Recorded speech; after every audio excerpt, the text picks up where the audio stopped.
जेजूच्या जल्माची विस्पी Luca प्रमाणे जेजू क्रिस्ताचे शुभ वर्तमान आविस्वोर 1 वोड 24 ते 38.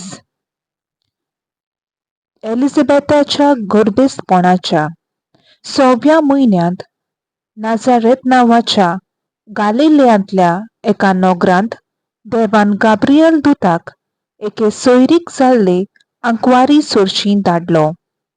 दाविदाच्या घराण्यांतल्या एका दादल्या लागीं तिची सोयरीक जाल्ली.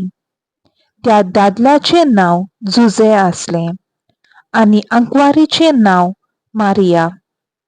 ती आसली थंय वचून देवदूतान म्हणलें, नोमान तुका देवाची चोड आपुरबायेची, सर्वेस्पर तुजे सवें आसा.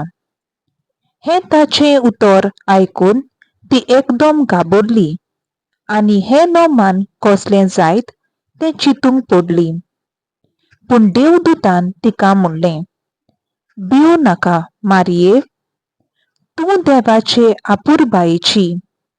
आयक, तूं गर्भेस्त जातली आनी एका पुताक जल्म दितली आनी जेजू हें नांव ताका दितली.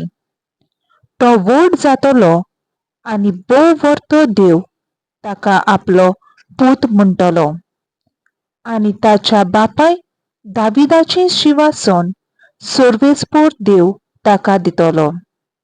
आनी तो जाकोबाच्या घराण्याचेर सासणाच्या सासणाक राज चलयतलो आनी ताचें राज केन्नाच सोंपचें ना.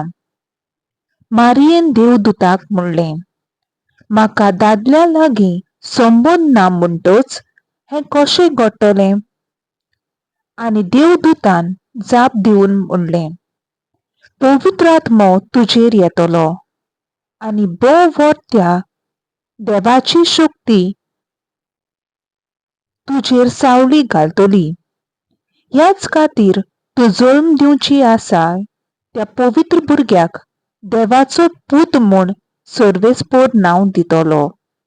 आनी पळय, तुजे सोयरे एलिझाबेथी उतर पिरायेर एका पुताचो गर्भ सांबाळला आनी वांचडी म्हणटाली ती आतां 6व्या म्हयन्याची आसा, कित्याक देवाच्यान जायना म्हणलोलें कांयच ना.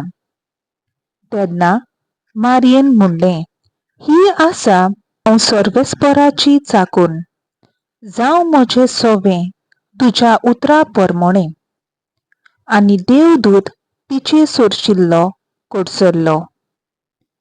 देवाचें उतर हें. देवाचो व्हड उपकार.